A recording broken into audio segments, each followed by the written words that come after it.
Imagine a queen who reigned not through conquest but through faith. A woman who held the crown of one of the world's oldest empires, not in an age of calm prosperity, but in a time of upheaval, resistance, and relentless change. She was crowned with the weight of centuries of tradition pressing upon her shoulders, yet she faced the rising winds of modernity at her gates.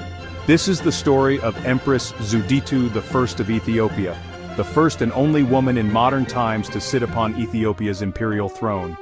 Her reign was marked by devotion to the Orthodox faith, political struggles, betrayal, and a tragic end. But her legacy is far more complex than history remembers.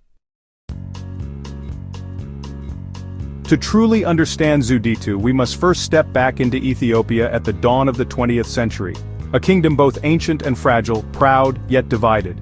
Its mountains and valleys echoed with centuries of tradition, but also with the tensions of a changing world.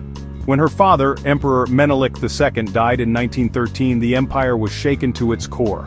The loss reverberated through every corner of the nation, leaving uncertainty in its wake. Menelik had been a towering figure, one of Africa's most celebrated rulers, admired both at home and abroad for his vision and strength. He was the man who defeated the Italians at the Battle of Adwa in 1896, a battle that ensured Ethiopia remained independent at a time when almost the entire continent had been carved into colonies by European powers.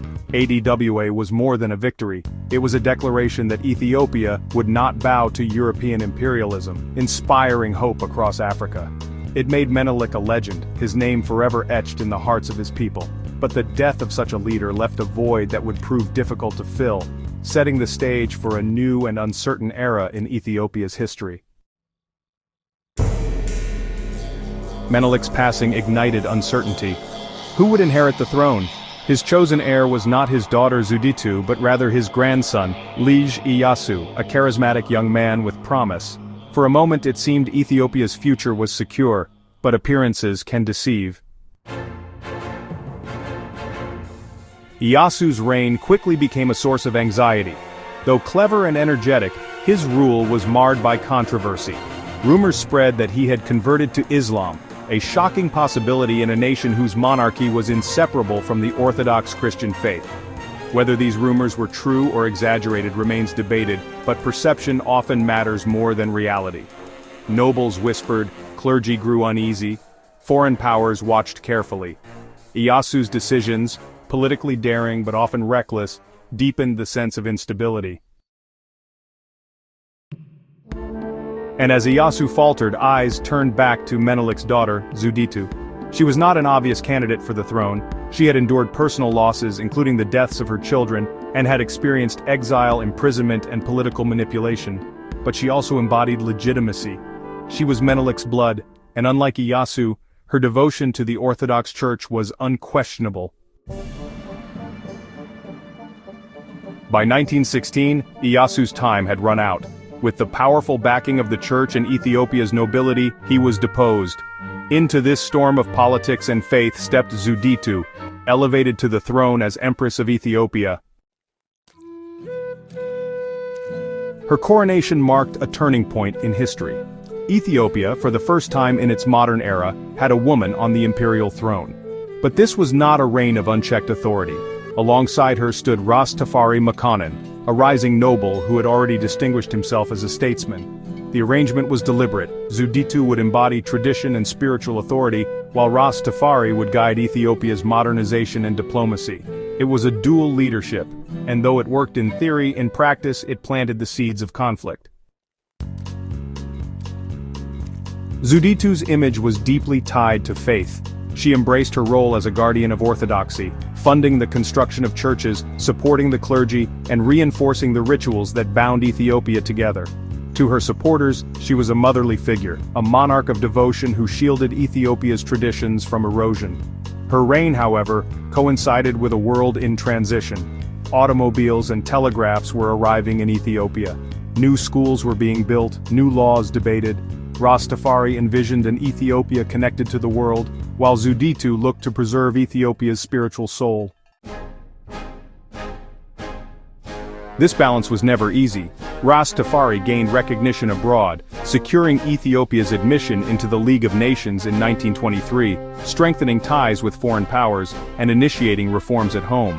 For many Ethiopians, especially the younger generation and urban elites, he represented progress. For Zewditu and her circle of conservative nobles, he represented danger, a threat to the old ways, a challenge to Ethiopia's sacred traditions. But Zewditu was no mere figurehead. She had survived too much to be dismissed as weak. She had been imprisoned, exiled, and silenced before. She understood the brutality of politics. Her reign was not one of passive acceptance, but of active guardianship. Still, her power was fragile, hemmed in not only by Ras Tafari but also by her own household. Her husband, Ras was a powerful noble in his own right, respected and feared by many at court. Appointed governor of Begemder, he nurtured ambitions that would eventually collide with Ras Tafari's growing authority and vision for Ethiopia. For years, the empire balanced on a knife's edge, with Zewditu's deep piety and Ras Tafari's modernizing reforms coexisting uneasily, each pulling the country in different directions. Meanwhile, Gugsawel quietly prepared for confrontation, gathering support among conservative nobles and clergy. That confrontation finally came in the spring of 1930, shaking the empire to its core.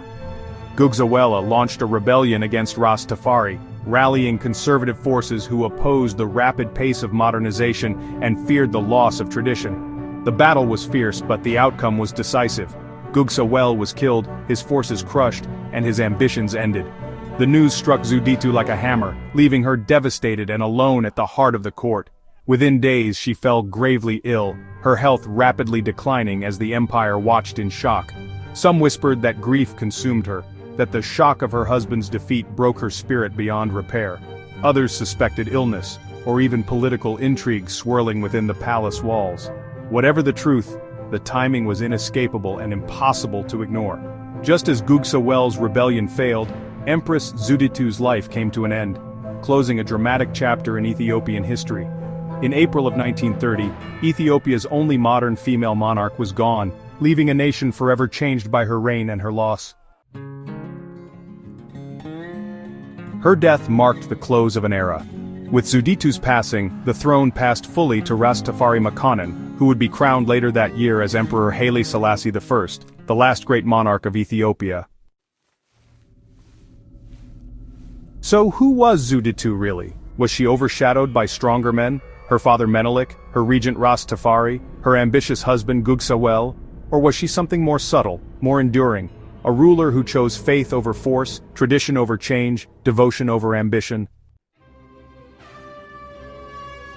Her reign was not without achievements, and her impact on Ethiopia's history remains significant.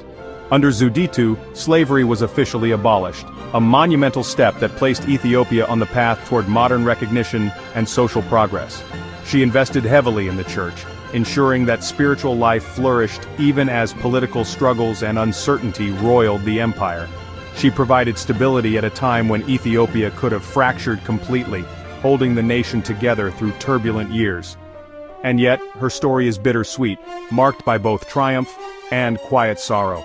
Overshadowed in the grand sweep of history, she is often remembered only as the monarch before Haile Selassie, her legacy sometimes overlooked. But her uniqueness cannot be denied, nor can her quiet strength. At a time when women in much of the world were still denied the right to vote, Zewditu sat upon the throne of an empire, a woman ruling in her own right, commanding respect through her lineage, her faith, and her remarkable resilience.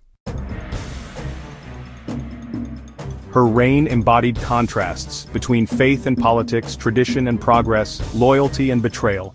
She began as a symbol of continuity, but her final days were marked by tragedy. Still, she endured, holding the crown with dignity, even as storms raged around her. Perhaps that is her true legacy? Not that she conquered or transformed, but that she endured. She was a bridge between the old and the new, between Ethiopia's sacred past and its uncertain future. She proved that the power of spirit could matter as much as the power of armies. So the next time we speak of Ethiopia's monarchs, let us not forget the queen who reigned in faith, suffered in silence, and passed on her throne to one of history's most famous emperors.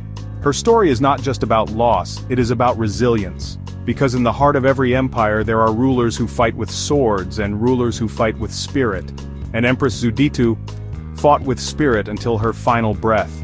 If you want to discover more about Empress Zewditu and other remarkable figures from history, be sure to like, share this video, and subscribe to our channel for more captivating stories from the past. Your curiosity keeps history alive.